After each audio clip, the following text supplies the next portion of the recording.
డిఎస్సీలో అక్రమాలు అంటూ వైసీపీ అసత్య ప్రసారం చేస్తోందని టీడీపీ పార్టీ ఎమ్మెల్సీ భూమిరెడ్డి ఆగ్రహం వ్యక్తం చేశారు. 11 డిఎస్సీలు ప్రకటించిన చరిత్ర చంద్రబాబుది అయితే డిఎస్సీ అంటూ మోసపు ప్రకటనలు చేసిన చరిత్ర జగన్ది అని దుయ్యబట్టారు.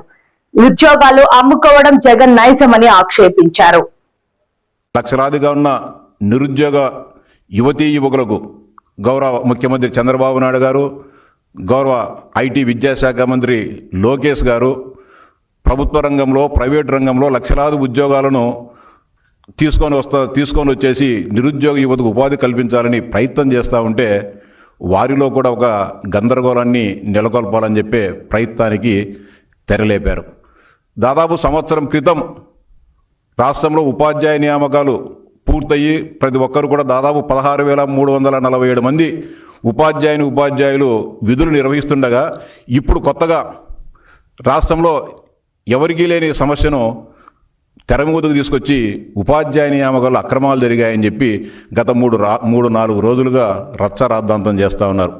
జగన్మోహన్ రెడ్డి గారికి నేను సూటిగా ప్రశ్నిస్తూ ఉన్నా, మీ దగ్గరికి ఎవరైనా సరే ఈ 16,347 మంది ఉద్యోగాలు పొందినవారు మేము రాజకీయ పలుకుబడితోనో లేకపోతే మేము లక్షలాది రూపాయలు డబ్బులు ఎవరికైనా లంచం ఇచ్చో ఈ ఉద్యోగాలు సాధించామని ఏ ఒక్కరైనా చెప్పారా జగన్మోహన్ రెడ్డి గారు? నేను సూటిగా ప్రశ్నిస్తా ఉన్నా. నిజంగా అవినీతి జరిగితేనో లేకపోతే కుంభకోణాలు జరిగితేనే డబ్బులు చేతులు మారితే 10 రోజులు 20 రోజులు మూచిపెట్టగలం. సంవత్సరం తర్వాత కూడా ఈరోజు ఎవరు ముందుకు రాకోకుండా నీతి నిజాయితీగా అనేక మంది పేద మధ్యతరగతి కుటుంబాల వారు ఉద్యోగాలు పొందుతూ ఉంటే వారి ఆత్మస్థైర్యాన్ని దెబ్బతీసేదానికి ఈరోజు మొత్తం అందరూ కూడా దీంట్లో ఏదో జరిగిందని చెప్పి ఒక దుష్ప్రచారానికి శ్రీకారం చుట్టాం. ఇది మంచిది కాదు. కేవలం 148 రోజుల్లోనే విద్యాశాఖ మంత్రి లోకేష్ గారు ఈ ప్రక్రియనంతా కూడా పూర్తి చేసి వేలాది మంది ఉద్యోగాలు పొందిన అభ్యర్థుల సమక్షంలో, ప్రజల మధ్య వారి కుటుంబ సభ్యుల సమక్షంలో వారందరికీ కూడా నియామక పత్రాలు ఇవ్వడం జరిగింది.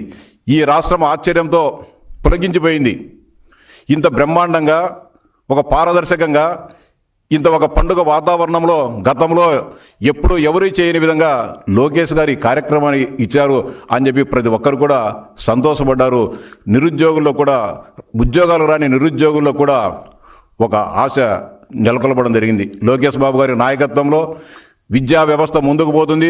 ఖాళీగా ఉన్న ప్రతి ఉపాధ్యాయ పోస్టులను భర్తీ చేస్తారు కాబట్టి మేము కష్టపడి చదువుకోవాల్సిన అవసరం ఉందని చెప్పి ఆ రోజు నుంచే మళ్ళీ ఎవరైతే ఉద్యోగాలు రాని వారు ఉన్నారో, అర్హులైన వారు ఉన్నారో వాళ్ళందరూ కూడా చదువుకోవడం జరుగుతుంది. ఇది చూడలేని మీరు రకరకాలుగా మాట్లాడి నిన్న విద్యాశాఖ డైరెక్టర్ మీద కూడా దాడికి పంపించావంటే మీ ఎమ్మెల్యేలను నువ్వు ఎంత కుట్రతో ఈ రాష్ట్రంలో ఉన్న నిరుద్యోగ యువత పైన కక్ష కట్టావో అర్థమవుతోంది.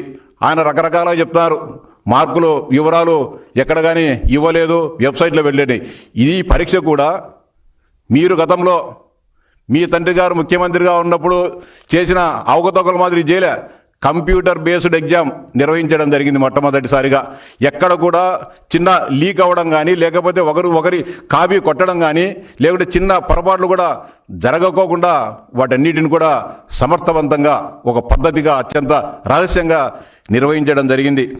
2/7/2025 పరీక్ష ముగిసిన తర్వాత 22/8/2025 అభ్యర్థులకు సంబంధించిన పూర్తి వివరాలు, వారి మార్కులు, వారికి ఏ ర్యాంక్ వచ్చిందని చెప్పి అఫీషియల్గా ప్రకటించడం జరిగింది.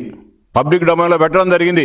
ఏమైనా దీనిపైన అభ్యంతరాలు కానీ, లేకపోతే మీకు ఏదైనా సలహాలు అభ్యంతరాలు ఉంటే తెలపమని చెప్పడం జరిగింది. వాటన్నిటిని కూడా సమగ్రంగా పరిశీలించిన తర్వాత 15/9/2025 నాడు ఫైనల్ సెలక్షన్ లిస్ట్ ఇచ్చి ఆయా జిల్లాలకు సంబంధించిన ఏ జిల్లాలకు అభ్యర్థులుగా సెలెక్ట్ అయ్యారో వాళ్ళందరికీ కూడా తగు సమాచారం ఇచ్చి పలానా రోజు నుంచి పలానా రోజు వరకు ఈ కింద పేర్కొన్న సమాచారాన్ని డిఈఓ కార్యాలయంలో అందజేయండి అని చెప్పి వారందరికీ కూడా చెప్పడం జరిగింది.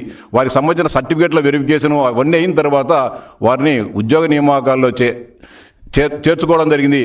మొట్టమొదటిసారిగా గతంలో ఎప్పుడూ లేని విధంగా ఎవరైతే ఉపాధ్యాయులుగా సెలెక్ట్ అయ్యారో వారికి ట్రైనింగ్ కూడా అన్ని జిల్లాల్లో విద్యాశాఖ అధికారుల ఆధ్వర్యంలో ఇవన్నీ చేయడం జరిగింది. ఇవన్నీ ఇంత బ్రహ్మాండంగా పకడ్బందీగా జరిగితే మీరు ఏమీ జరగలేదు, మార్కులను బయట పెట్టలేదు, ర్యాంకులను బయట పెట్టలేదని చెప్పి ఇంత దుర్మార్గంగా మాట్లాడడం అంటే చాలా బాధాకరంగా ఉంది మీరు చెప్పే మాటలు.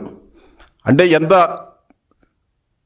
భావ దారిద్ర్యానికి మీరు దిగజారిపోయారో దీంతోనే అర్థమవుతుంది. ఇంకా చెప్తా ఉన్నారు, నవీన్ అనే ఉద్యోగి మొదటి ర్యాంక్ వస్తే అతనికి ఉద్యోగం ఇవ్వలేదని చెప్పి. అతనికి స్పష్టంగా మీకు విద్యాశాఖ అధికారులు స్పష్టంగా చెప్పడం జరిగింది.